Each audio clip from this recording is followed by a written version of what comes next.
Georgia, Ms. McKinney. Oh, thank you, Mr. Chairman. Mr. Secretary, I watched President Bush deliver a moving speech at the United Nations in September 2003, in which he mentioned the crisis of the sex trade. The president called for the punishment of those involved in this horrible business. But at the very moment of that speech, DynCorp was exposed for having been involved in the buying and selling of young women and children. While all of this was going on, DynCorp kept the Pentagon contract to administer the smallpox and anthrax vaccines and is now working on a plague vaccine through the Joint Vaccine Acquisition Program. Mr. Secretary, is it policy of the U.S. government to reward companies that traffic in women and little girls? That's my first question. My second question, Mr. Secretary, according to the Comptroller General of the United States, there are serious financial management problems at the Pentagon, to which Mr. Cooper alluded. Fiscal year 1999, 2.3 trillion missing. Fiscal year 2000, 1.1 trillion missing. And DOD is the #1 reason why the government can't balance its checkbook. The Pentagon has claimed year after year that the reason it can't account for the money is because its computers don't communicate with each other. My second question, Mr. Secretary, is who has the contracts today to make those systems communicate with each other? How long have they had those contracts? And how much have the taxpayers paid for them? Finally, Mr. Secretary, after the last hearing, I thought that my office was promised a written response to my question regarding the 4 war games on September 11th. I have not yet received that response, but would like for you to respond to the questions that I've put to you today, and then I do expect the written response to my previous question, hopefully by the end of the week. Thank you, Representative.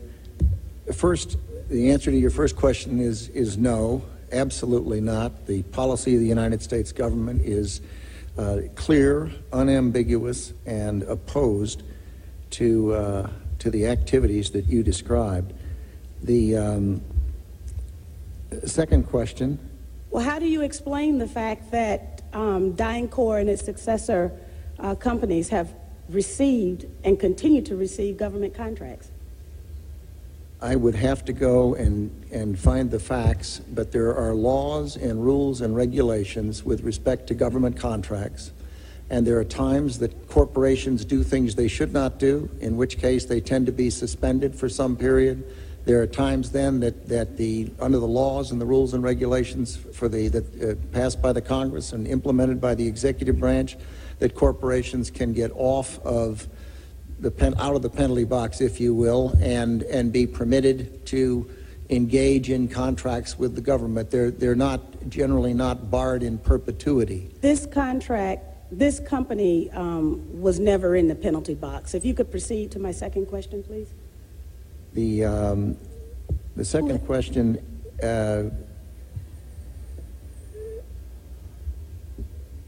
I've forgotten what the second question was. I think Ms. Jonas knows it. Okay.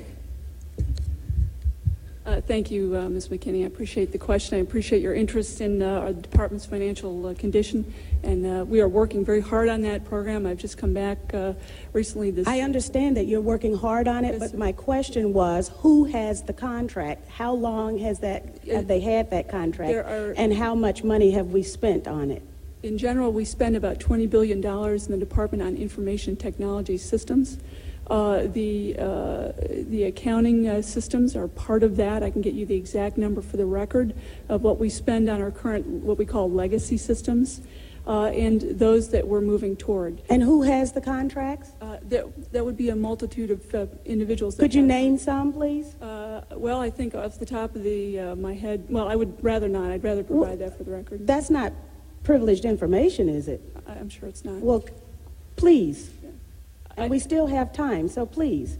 I would be glad to provide for the record. I don't want to talk from the top of my head and be incorrect. On your first question, I'm advised by Dr. Chu that it was not the corporation that was engaged in the activities you characterized, but I'm told it was an employee of the corporation, and it was some years ago in the Balkans that took place. It's my understanding that that continues to take place, and Is that right? Yes. Well, if you can give me information to that I'm effect, sure we you will. are interested in all of the information that I have, and I'll be more than happy to provide it to you. Good, thank you. But I would also like to get information from you. Okay. For example, the information that I just requested about who has those contracts. Let me assure the gentlelady that we'll make sure that this exchange of information takes place. And Mr. Secretary, if you can get back with us on the DynCorp We will story, we'll get that to the gentlelady. We'll get Thank back, you, Mr. Chairman. We'll get back on both of the first two questions, but the Congresswoman has raised the other question twice now, and I'd like to have General Myers respond because you mentioned it in the last hearing, and I think it would be helpful to get the answer, even though we're on red, if you don't mind, Mr. Chairman. General Myers, go right ahead. But I would like to have the answer in writing as well, as I thought my office was promised. Okay, I don't know about the promise, Congresswoman, but could you repeat the question to make sure I'm answering the right question? This is 9/11 question. The question was, we had 4 war games going on September 11th, and the question that I tried to pose before the Secretary had to go to lunch was whether or not the activities of the 4 war games going on September 11th actually impaired our ability to respond to the attacks. The answer to the question is no, did not impair our response. In fact, General Eberhart, who was then the commander of North American Aerospace Defense Command, as he testified in front of the 9/11 Commission, I believe he told them that it enhanced our ability to respond, given that NORAD didn't have the overall responsibility for responding to the attacks that day. That was an FAA responsibility. But they were 2 CPXs. There was 1 Department of Justice exercise that didn't have anything to do with the other 3. And there was an actual operation ongoing because there was some Russian bomber activity up near Alaska. So Let me ask you this then. Who was in charge of managing those war games? And General, why don't you give the best answer you can here in a short period of time, and we'll. The gentlelady wants to get a written answer anyway, and then we can move on The to other important thing folks. to realize is North American Aerospace Defense Command was responsible. These are command post exercises. What that means is all the battle positions that are normally not filled are indeed filled.